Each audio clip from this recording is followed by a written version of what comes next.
তোমার শরীরে যদি কোনো রকমের ইনফ্লেমেশন থাকে তাহলে ভুঁড়ি কমানোটা ভীষণ কঠিন হয়ে যায়।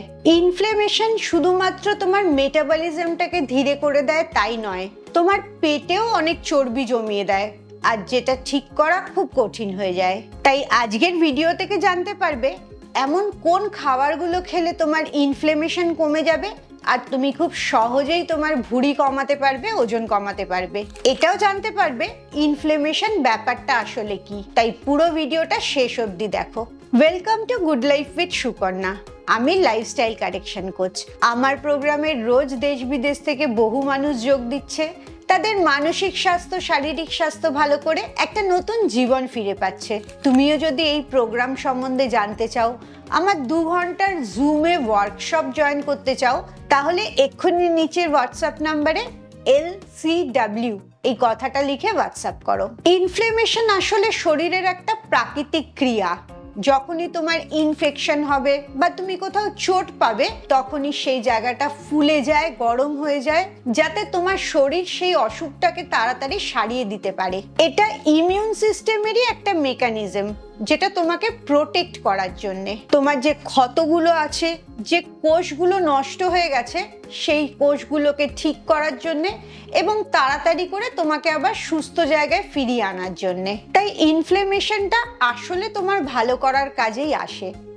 2 ধরনের নর্মালি ইনফ্লেমেশন হয়। একটা হচ্ছে অ্যাকিউট ইনফ্লেমেশন, মানে এক্ষুনি তুমি চোট পেলে, এক্ষুনি ওই জায়গাটা ফুলে গেল, লাল হয়ে গেল, গরম বেরোতে থাকলো, সেটা ইমিডিয়েট টেক কেয়ার করার জন্যে। সেই ইনফ্লেমেশনটায় ব্যথাও বেশি হয় আর সেই জায়গাটা অকেজো হয়ে যায়। যেমন ধরো তুমি হাঁটুতে চোট পেলে, সাথে সাথে হাঁটুটা ফুলে যায়, লাল হয়ে যায়, তার থেকে গরম বেরোতে থাকে, প্রচুর হাঁটুতে ব্যথা করে এবং তোমার মুভমেন্টস রেস্ট্রিক্টেড হয়ে যায়। তাই এই ইনফ্লেমেশনটা নিয়ে কোনো সমস্যা নেই। কিন্তু আরেক ধরনের ইনফ্লেমেশন হয়, যেটাকে বলে ক্রনিক ইনফ্লেমেশন। যে ইনফ্লেমেশনটা মাসের পর মাস, বছরের পর বছর তোমার শরীরের ভেতর থাকে। এটা অটো ইমিউন ডিসঅর্ডার থেকেও হতে পারে, আবার তোমার লাইফস্টাইলের সমস্যা থেকেও হতে পারে। এই ইনফ্লেমেশনটাই তোমার পেটের ভেতরে চর্বিটা বেশি বাড়ায় এবং তোমার মেটাবলিজমটা কমিয়ে দেয় বলে তুমি রোগা হতে পারো না। এই ক্রনিক ইনফ্লেমেশনটা কম করার খাবারগুলো কি কি খাবে সেটাই এখন আমি বলবো, যাতে এই ইনফ্লেমেশন থেকে তুমি বাঁচতে পারো এবং খুব সুন্দরভাবে তোমার ওজনটা কমতে পারে। অ্যান্টি ইনফ্লেমেটরি ফুডের মধ্যে প্রথম যেটা রাখবে সেটা হচ্ছে হলুদ। হলুদের মধ্যে কুরকুমিন আছে, এটা তোমার মেটাবলিজমটাকে বাড়িয়ে দিচ্ছে আর শরীরের ভেতরে ইনফেকশনটাকেও কম করছে। তবে হলুদ যখনই খাবে, তার সাথে 1 চিমটে গোলমরিচও দিয়ে দেবে, তাতে হলুদের গুণটা আরো বেড়ে যাবে। দ্বিতীয় যে খাবারটা খাবে সেটা হচ্ছে সব রকমের সবজি, বিশেষ করে পালং শাকটা। এই সবজির মধ্যে অনেক ফাইবার থাকে, যেটাও এই ইনফ্লেমেশনটাকে বন্ধ করতে সাহায্য করে এবং অনেকক্ষণ ধরে তোমার পেটটাকে ভর্তি রাখে। 3 নম্বর হচ্ছে মাছ, বিশেষ করে সামুদ্রিক মাছ। এই মাছের মধ্যে প্রচুর পরিমাণে ওমেগা 3 ফ্যাটি অ্যাসিড আছে, যেটা তোমার ইনফ্লেমেশনটাকে বন্ধ করে, যেটার মধ্যে অ্যান্টি ইনফ্লেমেটরি প্রপার্টি থাকে। তাই অবশ্যই চেষ্টা করবে সপ্তাহে অন্তত 4 থেকে 5 দিন মাছ খেতে, আর সামুদ্রিক মাছ পেলে সেটা আরো ভালো। 4 নম্বর জিনিসটা হচ্ছে আদা। এই জিঞ্জারের মধ্যে জিঞ্জিরল বলে একটা প্রপার্টি আছে, এটা আসলে অ্যান্টি ইনফ্লেমেটরি প্রপার্টি। তাই তুমি আদা দিয়ে খাবার খাও বা আদা চা খাও, তোমার ইনফ্লেমেশনটা কম হয়ে যায়। এমনিতেও দেখবে আদা চা খেলে বা আদা দিয়ে খাবার খেলে তোমার হজমটা অনেক ভালো হয়। আসলে বদহজম হওয়াটাও একটা শরীরের ভেতরে ইনফ্লেমেশন হয়ে যাওয়া, তাই আদাটা বদহজমটাকেও ঠিক করতে সাহায্য করে। 5 নম্বরটা হচ্ছে ওয়ালনাট।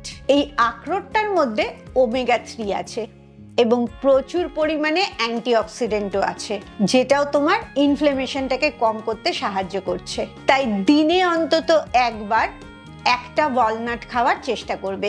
6 নম্বরটা হচ্ছে অলিভ অয়েল। ভার্জিন অলিভ অয়েলের মধ্যে অলিওক্যান্থল বলে একটা জিনিস আছে, সেটায় অ্যান্টি ইনফ্লেমেটরি প্রপার্টি আছে।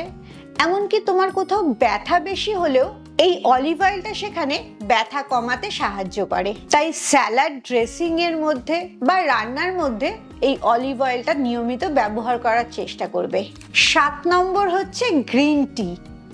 গ্রিন টির মধ্যে অনেক অ্যান্টিঅক্সিডেন্ট আছে। ক্যাথেচিন বলে একটা অ্যান্টিঅক্সিডেন্ট আছে যার পরিমাণ অনেক বেশি পাওয়া যায়। তাই চেষ্টা করবে দিনে 2বার থেকে 3বার গ্রিন টি খেতে, এতেও তোমার ইনফ্লেমেশনটা কম হবে। 8 নম্বর হচ্ছে ডার্ক চকলেট। অরিজিনাল ডার্ক চকলেটের মধ্যে 70% কোকোয়া আছে, যেটার মধ্যে ফ্ল্যাভোনয়েড থাকে। এটা ইনফ্লেমেশনের বিরুদ্ধে খুব ভালো কাজ করে।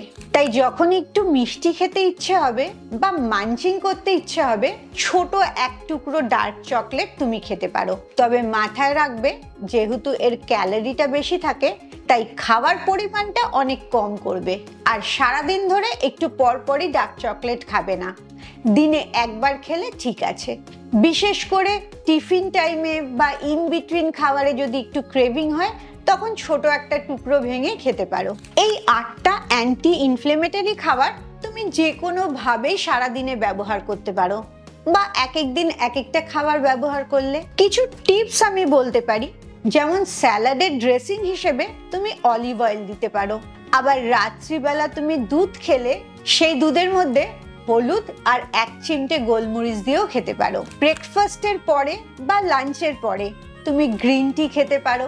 ইভিনিং স্ন্যাক্সে নাটস অ্যান্ড সিডস খেতে পারো, তার সাথে অবশ্যই ওয়ালনাটটা রাখবে। দুপুরবেলা 4 থেকে 5 দিন অবশ্যই মাছ খাওয়ার চেষ্টা করবে, আর তার সাথে অবশ্যই একটা শাক রাখার চেষ্টা করবে, তাতে গ্রিন লিফি ভেজিটেবলটা তোমার খাবারে অ্যাড হয়ে যাচ্ছে। এইভাবে ক্রিয়েটিভ ওয়েতে নানা রকম অ্যান্টি ইনফ্লেমেটরি খাবার তুমি যখন খাবে, তখন দেখবে তোমার শরীরের ফোলা ভাবটা অনেক কমে গেছে, আর অবশ্যই ভুঁড়িটা অনেক কমছে। এর সাথে সাথে সারাদিন ধরে অল্প অল্প করে জল খাবে। ঘুমানোটা 7 থেকে 8 ঘন্টা যেন হয় প্রতিটি খাবারে, মানে ব্রেকফাস্ট, লাঞ্চ আর ডিনার, এই 3টে খাবারই যেন যথেষ্ট পরিমাণে প্রোটিন থাকে। আর সারাদিনে অল্প অল্প করে হাঁটা চলা করবে। এই কয়েকটা জিনিস মেনে চললেই দেখবে তোমার শরীরে যে ফোলা ভাবটা আছে, এটা একদমই কমে যাচ্ছে।